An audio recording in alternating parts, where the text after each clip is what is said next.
Assalamualaikum semua, selamat datang ke channel saya. So, untuk video kali ini saya nak unbox sebuah tablet daripada Samsung, iaitu Samsung Galaxy Tab S7 FE. Jadi, tanpa kita membuang masa lagi, jom kita buka. Jadi, inilah dia Samsung Galaxy Tab S7 FE. Okey, jom kita tengok apa yang diberikan di dalam kotak. Okey, kita buka, tarik ke atas.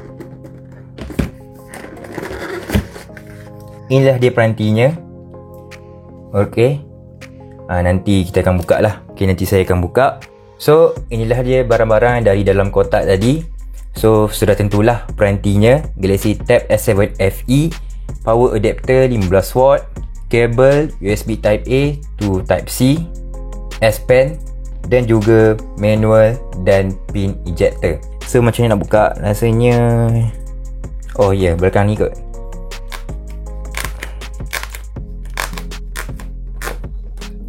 Okey.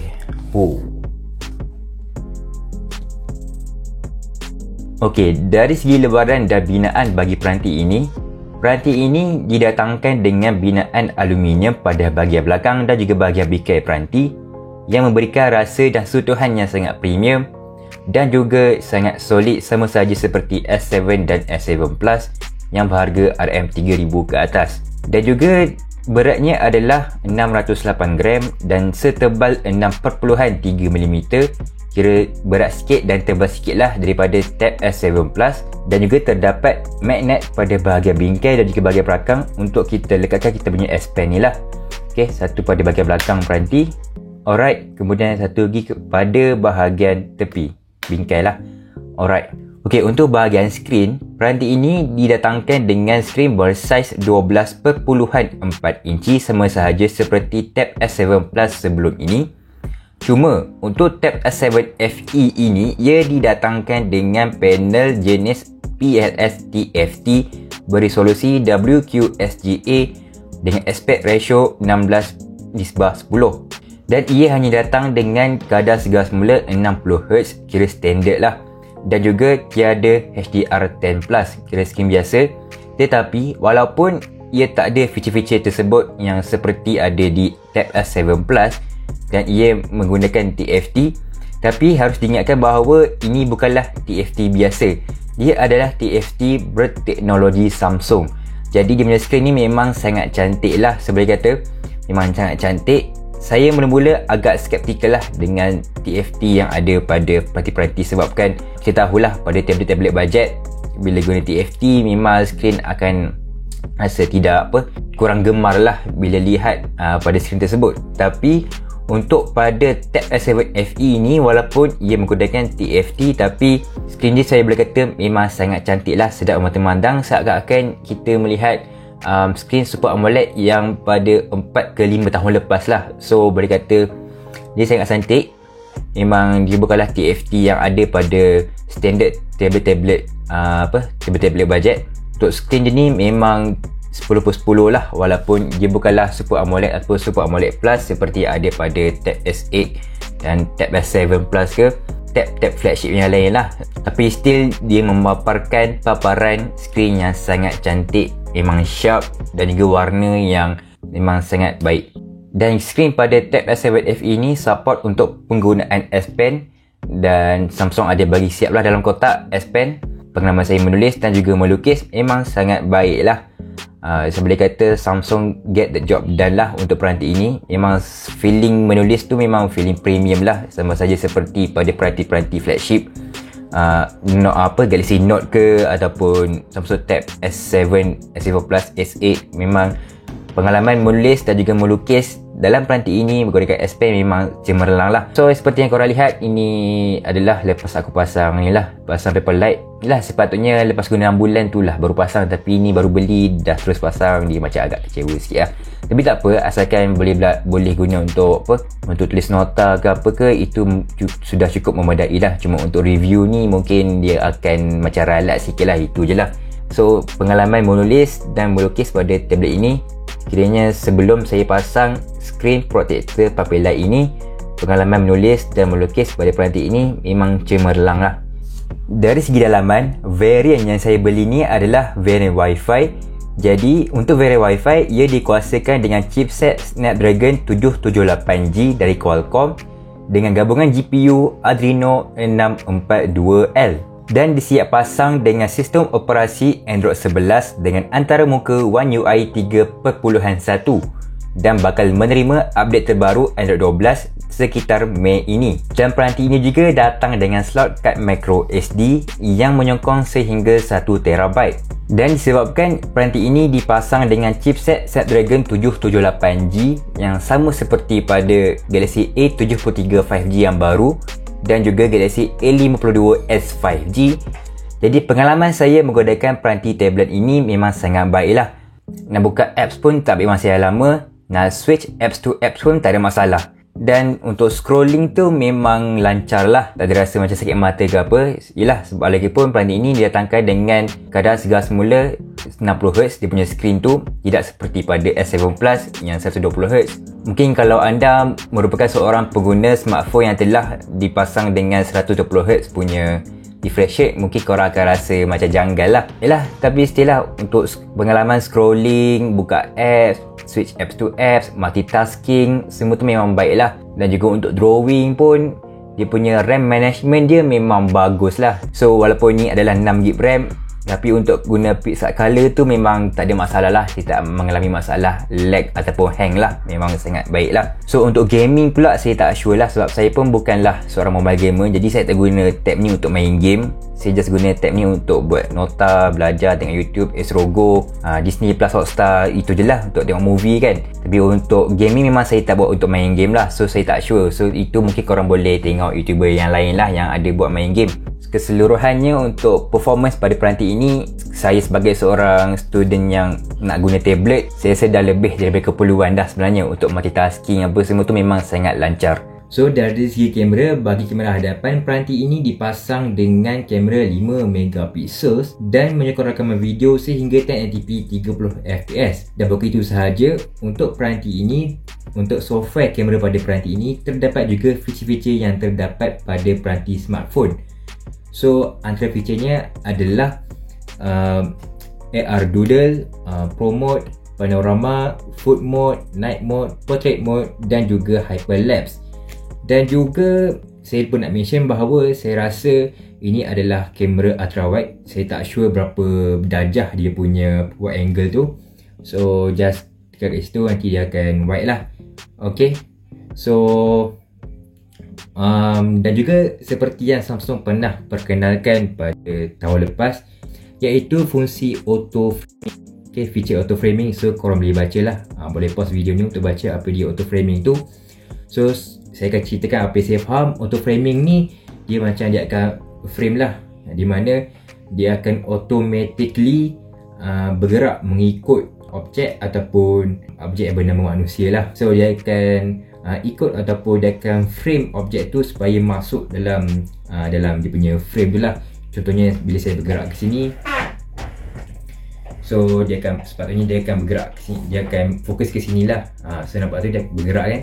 So bila saya ke sini, so dia gerak ikut saya, nampak tu.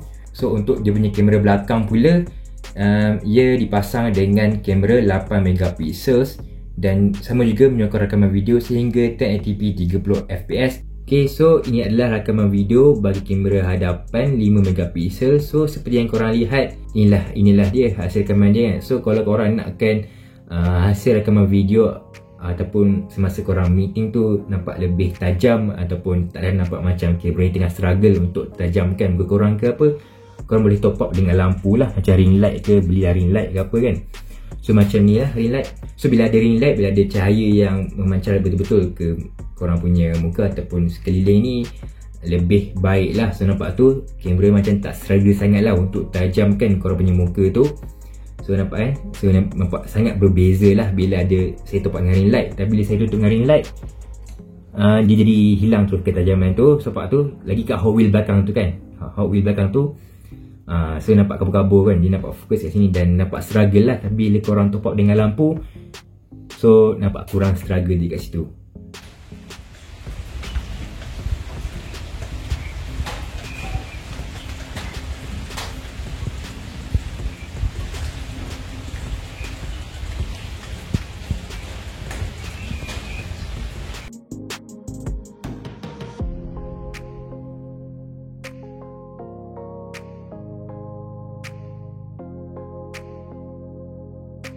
Untuk speaker, peranti ini didatangkan dengan setup stereo speaker yang ditune oleh AKG.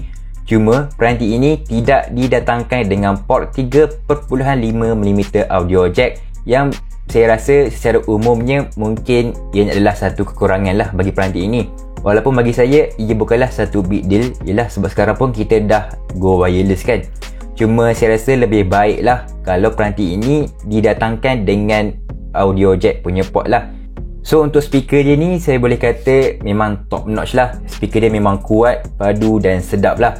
Saya boleh kata ini merupakan salah satu tablet yang memberikan pengalaman speaker yang sangat baik. Memang top notch. Sama seperti pada Tab S7 Plus dan Tab S7 dan mungkin hampir menghampiri Galaxy Tab S8 dan S8 Plus. Peranti ini juga dipasang dengan hardware yang menyokong Wi-Fi 6 dan Bluetooth 5.2 serta port pengecasan dan sambungan USB Type-C 3.2.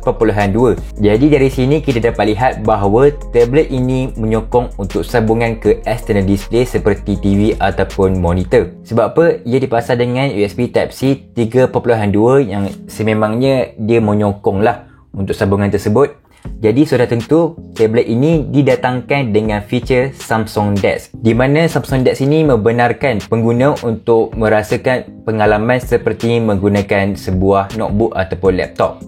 Untuk bateri, peranti ini didatangkan dengan bateri lithium polymer 10090 mAh, kira lebih 10,000 mAh lah, dan juga menyokong pengecasan pantas sehingga 45W. Cuma di dalam kotak ia hanya didatangkan dengan power adapter 15W seperti yang saya tunjuk pada segmen sebelum ini. Which is saya boleh kata kenapa sepatutnya dia bagilah terus at least 25W ke kan.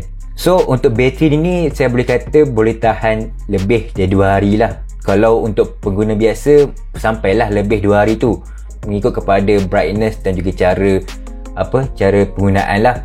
Saya buat untuk untuk tengok YouTube, buat nota semua tu memang 2 hari tu memang sampailah. Harga jualan rasmi bagi peranti Galaxy Tab S7 FE ini adalah bermula dari RM1,899 bagi 64GB storan dan 4GB RAM bagi versi Wi-Fi, dan saya beli ni adalah versi Wi-Fi lah, versi Wi-Fi dengan storan 128GB storan dan 6GB RAM yang dijual pada tanda harga RM2,199, dan ia didatangkan dengan 4 pilihan warna iaitu Mystic Black, Mystic Silver, Mystic Green dan Mystic Pink.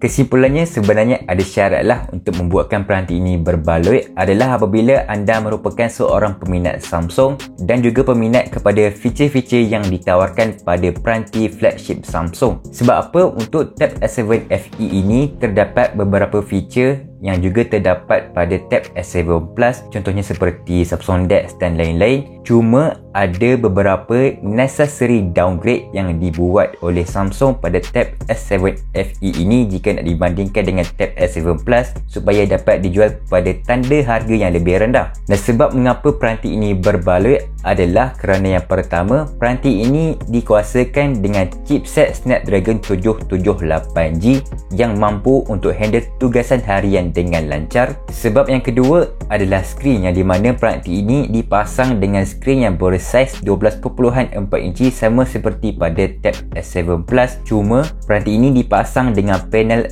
PLS TFT, dan walaupun begitu ia masih memaparkan skrin yang sangat cantik, tidak seperti standard TFT pada peranti-peranti smartphone dan tablet jenama lain dalam pasaran sekarang. Sebab yang ketiga adalah bateri, yang di mana ia didatangkan dengan bateri yang sangat besar, lebih 10,000 mAh, yang seperti yang saya katakan untuk penggunaan saya boleh dapat lebih 2 hari.